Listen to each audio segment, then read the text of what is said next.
What's going on, everybody? So today we finally have our first major update, as they classify right here. First major update. I know a lot of you are waiting, including myself, with bated breath to determine whether or not you will continue to play this game. We're going to talk about it, get my initial impressions. I've not read through this at all, so we're going to go through and dive into it together and give my overall thoughts at the end. Just to give you the brief sort of introduction here. The server maintenance are going to start on September 27th, so that looks to be when it's going to be dropping. And at September 28th, 1 a.m. to 3 a.m. PDT for servers. Maintenance will conclude, and all items mentioned below will be live. So it looks like in about a week from today is when it will be live. Also, we have a bunch of things in talking about some things that I already went over: the Silent Monastery, the new set piece, the Castle Cyrangar, and of course, all the other stuff on the full reveal of what's coming next. Let's go and dive into this. So first off, the new dungeon. Let's talk about that. So we have a new temple, level 60, 2 to 4 party members, and it looks like there are some mechanics in there where it's impossible to navigate. There are temple statues that can be illuminated and making haste throughout. As you light statues, you can get rid of the monsters, and once you flooded the temple with light, there is one direction to head into the Obsidian Heart and going toe-to-toe with the Ancient Nightmare. So it looks like there's going to be some more fun mechanics. I will say every single dungeon so far has just been run through somewhere, kill something, move on to the next. If you have some sort of puzzle mechanic, I actually think that's quite fun. And I wonder how they're going to, kind of make this into a dungeon when they're talking about illuminating temple statues. So that's pretty cool. Nothing too, special about the new dungeons. It's a new dungeon. I mean, a lot of us have done dungeons before, so nothing too much to talk about there. But then we have Castle Cyrangar here. This is the thing that I think was really, really interesting. This is the new event that we were talking about. So in the outskirts of Westmarch, we have unspeakable horrors to extinguish. And we have a new place for our warband to call home. This warband exploration experience will replace the warband camps and introduce 2 replayable game modes along with passive bonuses that can be upgraded as you secure and defend your castle. So this little thesis here is super, super interesting. Let's talk about the 2 replayable game modes and figure out what those are. And then, of course, the passive bonus. This is the progression system that Wyatt Chang mentioned in the Reddit post. Now we have introduce large-scale improvements to how warbands will function. A big part of this patch will features new game modes, unique rewards, and more progression systems.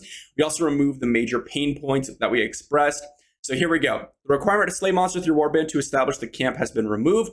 We have lowered the threshold for warband heliquary raids from 8 to 4 people. If there are at least 4 members in the raid from the same warband, the raid can be filled by anyone else. Completing the raid will this way will still yield extra warband rewards for the warband members, and successfully completing a warband raid for the first time will now grant warband members an additional 400% drop rate increase for sealed warband chests.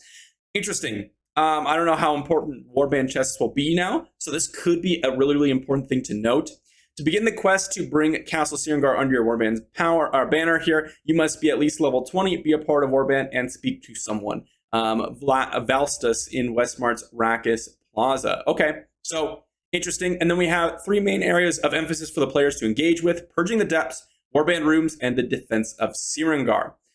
So first off, we have Purge the Depths. Upon arriving at the castle, your warband will realize that there are still some unwanted occupants. You must purge them. As you crush them, you'll come across restless spirits. It's up to you to set them free by defeating them, severing the connection with their tormented vessel, and then cleansing their remains. Each of the remnants provides unique bonuses that are applied to your character. You can traverse the randomly dark underbelly of the Castle Cyrangar alone or with up to 7 other warband members. Looks like we have a couple of different room managements here, and this looks very similar to the warband heliquary roles. So you can basically give people certain bonuses. This is a little unfortunate, to be honest, and the reason for this is everyone really wants some certain bonuses. For example, no one wants the infirmary bonuses. No one wants to run around in PvE content and get the extra resurrection speed. No one wants, maybe the survivor bonus or 3% of health when you use a potion. Those ones are pretty poor. if this applies to all PvE content, it says room buffs are active during all types of activities. So again, I just wish everyone can choose what bonus they want. This is a little sad, but it's cool, I guess. It's not a huge difference, but once we've cleared the castle of unwanted guests, additional rooms will be available for you. Who occupies which room is up to your warband leader, and they can assign and unassign players at will. Warband rooms can be upgraded by placing remnants received from Purging the Depths. Doing so will provide that respective room with additional bonuses. Okay, so you can upgrade rooms. Again, this is a little concerning in terms of unbalanced warband activities, because let's say I am in a warband with someone else. Let's just say, I don't know, Darth, Chosen, and I are all in a warband. And I would say, okay, I want the damage done because it's going to help me in PvE content. I want to farm more. But then Darth and Chosen both want the damage done. It's like, who's going to get that? Well, warband leader decides. Now, there's some specific bonuses. Like, for example, Crusader probably should just pick up the library bonus because block chance scales really well with them. Survivors, always solid in the movement speed department. I like that. And the training room and the arsenal ones are also good. And the study. So these, I guess, 5 here. Apothecary seems like absolute garbage. Armory seems like absolute garbage. And the infirmary seems like absolute garbage. If we're talking about general PvE content. Now, if we're talking about specific types of game modes, I could see some of these being more useful than others. But I just don't like the idea that we have to pigeonhole people into different areas. So now that we have renovated the castle, however, we have a different two new game modes. We have the Defense of Cyrangar offers 2 modes. The standard mode can be played once a week. In this mode, you must withstand 8 waves of bloodthirsty demons. If your warband successfully staves off the hellspawn, you'll receive rewards and experience for holding the line. Endless modes can be played at any time. In this mode, warbands will receive a score based on how many heavy hitting waves they can survive. This mode has an accompanying leaderboard, so you can see how your warband stacks up to others. Additionally, the top warbands will receive the Cyrangar Defense Portrait fame for their tenacity. Kind of cool. I like that they're offering unique cosmetics for being top of the leaderboards. That's always a fun experience. So really, really cool there. On top of that, this standard mode seems very, very fun. It's a weekly game mode, which maybe is fun, and the rewards, we don't know how they're going to be. So hopefully they're cool, I guess. Then we have the Ancestral weapons here, the Ancestral tableau. This looks like you put bonuses in and you get bonuses for your whole squad, it looks like. The 4 Ancestral weapons with the highest bonus attributes determine the max bonus of your Ancestral blessing. We'll have to read through this completely, I think. Purging the depths of the castle Cyrangar and defending it from assault yield valuable rewards. Participating in this game mode, you'll have a chance to find ancestral weapons. To harness these powers, you have to put them in the ancestral tableau. Located at the heart, once placed, ancestral weapons will confer a portion of their attributes onto all members of your warband. Each warband member can only place 1 ancestral weapon in the tableau. So work together with your fellow warband members to assemble the best ancestral weapons you can find to power up all warband members. The action of placing items into your ancestral tableau and providing a portion of their attributes to all members of your warband does not require anyone else but yourself to be online. That is cool. I like that. I wish that was more consistent throughout their whole thing. I just wish you could do everything solo, but with your party, with your warband members if you choose to do so. For you casual players out there, in addition to the bonus attributes, you can also call upon special powers while donning invocation gear while participating in the Castle Cyrangar activities. Gear that drops has a chance to possess an additional invocation property. Invocation gear can be equipped to your character in its respective item slot to receive the benefit and trigger the ability of your ancestral weapon. Mix and match your invocation gear with the ancestral weapon of your choice to further customize your build. Let's go through the example and then talk about this a little bit more. For example, your ancestral weapon might provide the property, deal lightning damage to surrounding enemies. When combined with an invocation such as chance to trigger your ancestral property when you deal damage, it results in the combined ability, chance to deal lightning damage to surrounding enemies when you deal damage. Okay, so these ancestral gear pieces, looks like they have a specific bonus, and then you need an invocation piece of gear to have it chance to proc. Invocation gear can only receive by Castle Cyrangar activities. The only question I have is can you go ahead and essence transfer onto the invocation gear? Because if your essence transfers are now replaced by your invocation gear and you can't have both, I don't really see a reason why this is cool. If you can have your essence transferred gear pieces and have your invocation gear as well as your ancestral weapon here activate, that is cool. And this is really, really interesting. I hope it's not as boring as dealing lightning damage to surrounding enemies. I hope there's some really, really cool bonuses. This reminds me of something like Kanai's Cube in Diablo 3. You're going to drop in a weapon. You're going to get that bonus passively throughout your gameplay, and you can go ahead and mix and match depending on what characters and people you have in your party. Again, the only downside I see to this is hopefully there's some streamlined thing, because if you have different classes, like let's say you were a warband, you just have friends, right? You have like 7 intelligence classes and 1 strength class. Well, that strength class might get screwed over a little bit. Maybe, I don't know how they're going to be upgraded here. Granted, the attributes aren't incredibly important. Like it looks like here, you can see 1 strength, 1 intelligence, 8 willpower, 17 vitality, 11 fortitude. The actual stats behind these is pretty mediocre. If it gives you the combat rating associated with it, that could be impactful for free-to-play players out there. This system can get you really, really heavily boosted up into those higher difficulties. So that is and could be very exciting. This whole system is something that I think is very interesting. It'll allow you to progress your warband. You're going to want to keep inside your warband to progress your weapons and your overall rooms and all that type of stuff. The only question I have is if someone leaves and they've put some upgrades in, I assume that weapon will leave with them and you won't be able to have those upgrades. So I don't know how the upgrades will work and whether or not your leader has to really specifically kind of put their upgrades into trustworthy people. I don't know how that works. We'll have to see. Super, super cool, though. I'm actually really excited about this. I just want to know if you can essence transfer, and that's the only question I have. But one thing I will note, and one criticism before I go on with the rest of the patch notes, is it's unfortunate that this has to be a warband activity, and it has to be with other members of the game, because most people out there do not have 8 consistent players that they're going to be playing with, so you just can never get full value from this. Heck, I can't even really get 8 consistent players in a group together. I probably will be able to after I do some reaching out, but it's going to be difficult for average players to get 8 people to consistently progress something, especially if you're someone that wants to consistently progress something, maybe daily logins or something like that. So that's the only gripe I have with that. Then we have the Season 5 Battle Pass. This isn't really anything new. It's going to launch until October 27th and begins on September 29th, which is in a couple days after the update launches. Then we have the new Heliquary raid boss, Izalik the Misshapen. This is going to be a new Heliquary boss with combat rating of 6175. And this is going to give you the new Wrathborn crown. It's going to give you 10% movement speed inside challenge rifts. I don't really like that bonus. I'm probably going to stick with attack speed or crit chance. Regardless, we have also the Scouring the Darkness limited time event. The mist surrounding Silent Monastery and Castle Cyrangar might have faded, but now you have found yourself lost, scouring the darkness for a path forward.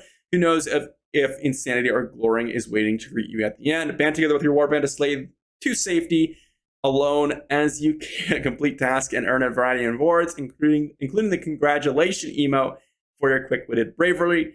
Beat back the shadows from September 28th from October 19th. We'll see what this is. I wonder if this is like some zone defense or what. I'm not sure what this is, but maybe something cool. It looks like you have to beat tasks. I don't know if this is just like a random tasks type thing or an actual event. It looks to me more of just a task event, which is, kind of cool, I guess. If it gives you a legendary crest, why not? New Hungry Moon back for seconds. It demands more blood, as always, and you're going to have to complete 3 tasks. Through completing tasks, you'll gain Astrolabe power. The power can be used to draw one of 2 types of blessings. Drawing a Blessing of Magic will give you a bonus to Magic Find. Ooh, drawing a Blessing of Might will allow you to complete any dungeons in exchange for Moon Slivers, and if you complete the dungeon with the party, twice the amount of Moon Slivers will be dropped. Once you've racked up a handful of Moon Slivers by purging demonic hordes, visit the Hermit's Collection located within the Hungry Moon event page to trade your Moon Slivers for lunar-laced rewards of your choice. I like the Magic Find bonus. This is actually a really cool feature. I don't know how big the Magic Find bonus will be. If it's like 5%, you'll not notice it pretty much at all. But if it's like a 50% Magic Find bonus, that could be a huge, huge bonus for people. I kind of like that idea. I like this reward modification where you can choose. I think that's cool. I probably would go for the Blessing of Magic myself, just because the other blessings of mine are probably no use to me. Then we have the Crowned Ones cosmetic set, and then some bug fixes and feature updates. So overall, I'm just going to go over my overall thoughts on the overall patch notes before I jump into the feature updates, because I know there's a bunch more there.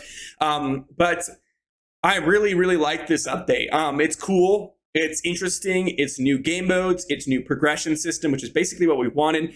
The only problem I see with it is for you casual players, trying to min-max your warband is not going to be possible. But granted, if you're a casual player, you probably don't care about min-maxing your warband. But you probably won't even be able to take place and actually do these activities, generally speaking, if you're casual players, which is unfortunate, to say the least. So something to keep in note, and I wish it was modified a little bit differently. Other than that, really, really cool. No really downsides to that. Let's jump into some bug fixes and the feature updates. So first off, we have the known issues blog. We'll go ahead and click on that and see what they got going on. Let's see here. We have nothing updated. I'm seeing here nothing updated. August 23rd is the last time. And let's see where, click here for all platform fixes. September 20th. Okay, so here we go. Here we have something. Fix an issue that will allow the leader to be killed by other players during the preparation stage of Shadow War. That's funny. A cooldown timer has been added to defend the vault. Cancel button. Okay, cool. On the first day of the new cycle, Shadows raiding the vault will now be able to earn items from treasure chests. Awesome. Additional restrictions have been applied to players in negative orb. Interesting. So it took them about a week to implement this. They did implement it, but again, I still feel a little untrustworthy of these people because they literally said that evening will be a new patch. It took them a week. So if that's the type of response we're going to get and it takes them a week, they did it. So I'm not going to complain too much, but just keep that in the back of your head. At least that will be in mind. Fix the issue that caused the Wizard's Wakey Invocation legendary item to deal 3 times the amount of expected damage. Interesting. So yeah, they finally have negative or balanced players with additional restrictions. I really wish they would have specified what they mean by this. I don't know why they are so wishy-washy here. Like, tell us they cannot participate in PvP, they cannot do group content, they cannot play the game, etc., etc. I don't know what additional restrictions mean because that's what they said last time. So who even knows if this has actually fixed anything? I don't know. I can't say, but I'm not going to bash them because I don't know if it fixed anything or if it actually did fix anything. So I can't really say whether it's a good thing or a bad thing. I just wish they were more specific. Cool. That's the bug fixes. Now we have the feature updates and we have a lot to go through. This is a massive, massive update. You have new legendary gems, a 1-star, a 2-star, and a 5-star gem.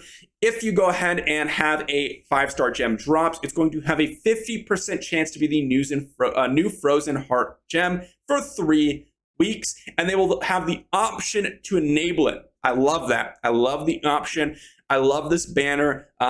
So one thing I'll note for the 5-star gem is if you go ahead and activate the banner, it's probably a good thing to do so early on and just sell them all. Sell them all. You're going to get a lot of platinum from it because people are going to be wanting to pick these up.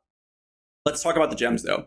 1-star gem, increasing the beneficial duration of beneficial effects on you by 12% and increasing your movement speed by 8% for 3 seconds after gaining a beneficial effect. This is perhaps the strongest 1-star gem in the game, maybe next to Berserker's Eye. This is absolutely absurdly good. I don't know if it's going to have an internal cooldown.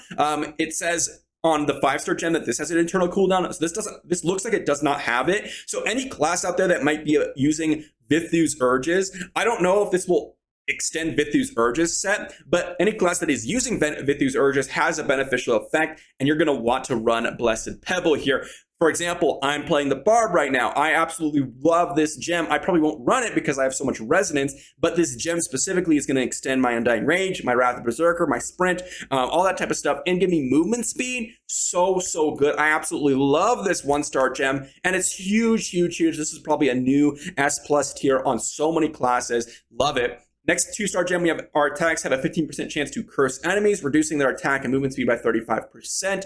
Cursed enemies also take 10% increased damage from your attacks. Cannot curse the same target more than once every 20 seconds. This 2-star gem is actually really, really good for a lot of different scenarios. Now, in PvP, this is going to be about a 2.3 second duration on players, but even in PvP, this is actually super good. Keep in mind that attack speed will slow down animations. This slow is very impactful. It's going to increase your damage. I actually love this gem for PvP. I also love this gem for PvE, for challenge rifts, and for Heliquary bosses, and for dungeon bosses.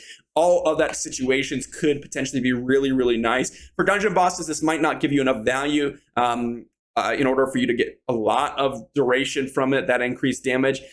But I could see it being very good there. super solid gems in the 1 and 2 star gem. Let's talk about the 5-star gem here. When we take damage, activate a frigid shield for 6 seconds that chills enemy attackers and absorbs damage equal to 360% of your base damage plus 1,458. Frigid shield also grants your attacks 60% chance to shield enemies, or chill enemies rather. Cannot gain frigid shield more than once every 20 seconds.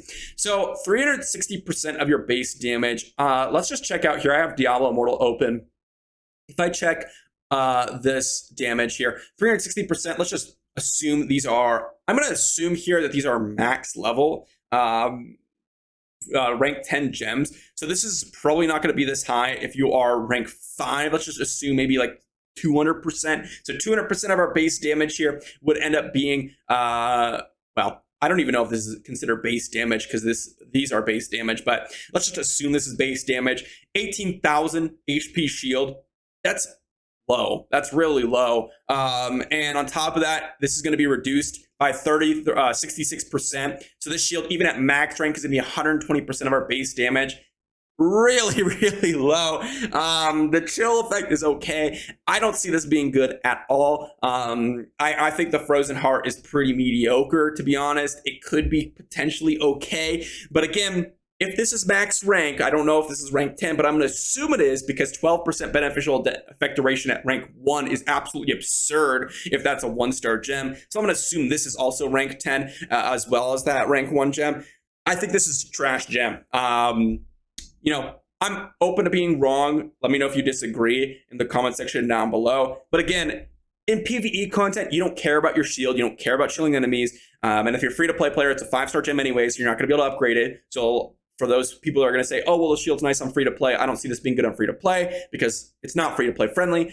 So we're talking about whale situations here. You don't care about shields in PvE. And in PvP, the shield, let's just say like taking a 3K resonance player, which a lot of people would consider a large dolphin or maybe a small whale. That is going to be pretty small. It's going to be pretty small, and it's not going to do a whole lot for you, especially in PvE, or PvP rather, which is where it's going to be very useful in terms of where its use case would be. The chill is really solid, so that is something to note, but the shield is not. So I'm not impressed with this. We'll see what it is. Next up, we have the new set items. We have the actual stats here. So the 2-piece bonus here is going to increase our damage done by 15% for 3 seconds. The 4-piece is going to increase our critical hit chance by 22.5% for 3 seconds after using a dash. Insane. That's actually really strong. Wow. That's really strong. I very much like that. Wow.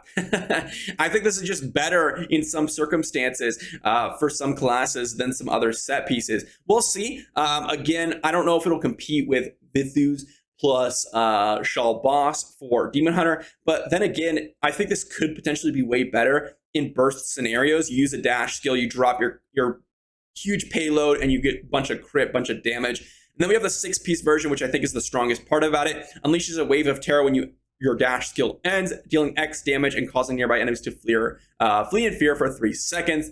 Will only trigger when enemies are nearby, but cannot occur more than once every 40 seconds. So this is cool. This basically allows you to use your dash skill without repercussions of losing your Gloom Guide's prize, which is actually a big quality of life feature with this. The other thing to note is it's a 40-second internal cooldown, which is not a big deal. And we don't know what constitutes as a dash skill. A lot of people say, I had a lot of people mentioning in comment section down below when I mentioned the dashes, yo, this doesn't count as a dash, or like these things only count as a dash if you look here and you check the actual dash thing. Don't look at this, guys. This does not actually mean much. There are a lot of skills, for example, if we talk about, like, for example, some random skill, like this is damage, but now you can modify it to where it stuns people, right? So you can't look at this and immediately say or assume whether something will work or not. There's also a lot of things that will say CC or control, and it doesn't proc Chip of the Stone Flesh. So again, there's so many different things in this situation that you have to think about when you're talking about these certain stats. You cannot just assume that things will count as a dash. Like I said in the last video, those are the things that I would guess count as a dash, but you can't say these things will definitely not or definitely will. Things that I think will count as a dash are things like teleport, things like Daring Swing, things like Furious Charge, things like Mystic Strike, Flying Dragon, potentially the Little Lance for the Crusader, and those types of things. Those are the things that I would assume start as a dash, or what I think would make sense as a dash skill. If it is coded that way, if it's not, I don't know. We will not know until the actual set is in the game, and we can actually see what dash counts as a skill, a dash skill. So I don't know, and that's pure speculation. That is just what I'm guessing. We will see when it's live. But if that's the case, I like this for wizards and demon hunters, and I like it for monks potentially. But the only problem with monks, and the reason why I didn't mention this in my last video, is because you want mount banks a lot of the time on monk, and fearing for a couple of seconds, is that going to replace your utility in terms of just being able to be very tanky? I'm not sure. We'll have to see. I could see it maybe being good on monk. So they have a lot of dashes to proc it, but definitely interesting. Legendary and rare crest improvements. You could trade 1600 platinum for one legendary crest. That can be done once a week, and 200 platinum for a rare crest. This can be done up to 3 times a week. I highly recommend you do not use the rare crest. I would definitely go for 1600 platinum for one legendary crest. This is actually worth doing. The 200 platinum for rare crest, I would not recommend doing at all. So don't do that. You're only going to get 1-star legendary gems back, and it is going to be a bound gem. So definitely not worth doing in my opinion. But this is actually cool. It's another weekly crest for people. I love to see it. But keep in mind that it's not quite as valuable as you might assume. Assuming this is going to be a legendary crest that is not bound, these are worth roughly anywhere from like 2k platinum to 3k, 4k platinum, depending on your server. But usually always worth purchasing for 1600 platinum. Then we have Defend the Vault improvements. We are improving the Vault Immortals raid. Defend the Vault experience by using a queuing system like how Shadows raid the Vault. Players now be able to use the Find Party feature to be matched into 4 player groups.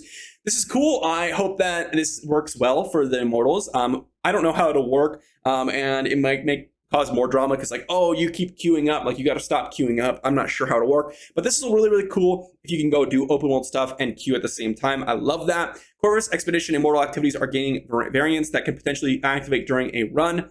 Surprise challenges and twists, very cool. Corvus Expedition was completely worthless, and I have to check here, make sure we're not running Vault, but really, really cool in terms of Corvus Expedition variant. Heroes Journey's additional chapters. Cool. Gloria's Journey portal cosmetic. I don't do this at all. I hate this. I don't want to go do it. And the rewards are not worth it for me to do it, so I don't do it. Then we also have new bestiary entries. 20 new entries depict some of the familiar. I hate this. I hate this. Gathering monsters essence more rewarding. I don't see how it's more rewarding at all. As far as we can tell, the reward from oh my goodness, the reward for getting a bestiary turn-in is the exact same whether or not you unlock a page or not. This just makes it so it's even longer before we complete the bestiary. I don't even know if we get anything for completing it. I don't get why this is even in the game. This is something silly. It's not a huge deal. I don't get this. It doesn't make any sense to me. Then we have the grand market adjustments. The time frame in which players can buy items you have up for sale has been reduced from 12 hours to 3 hours, and the time frame in which players can resell items from 7 to 2 days. I love this. This will breathe some life into the market, I think, and I love that. Huge bonus for the market, especially for any of you that are using it and really trying to take advantage. We also have the Eternal Orbs bundle update. Looks like you get more Eternal Orbs for less price here on the lower level packs. Still not worth getting compared to the $100 pack in terms of value from what I'm seeing. But this is good enough to go ahead and pick up a couple of additional crests. The reason why this is important is because this now allows you to buy 2 legendary crests. This now allows you to buy 4 legendary crests versus 3, and this is 2 versus 1. This is cool. Yeah, apparently they didn't know. I have a hard time believing that, but maybe they just didn't think about it. I could see that, I guess. But overall, very cool. I'm excited about these 2 gems here. Are some of the most absurd free-to-play gems I've ever seen. The 1 and 2 star gem, I highly recommend you guys go ahead and check these out.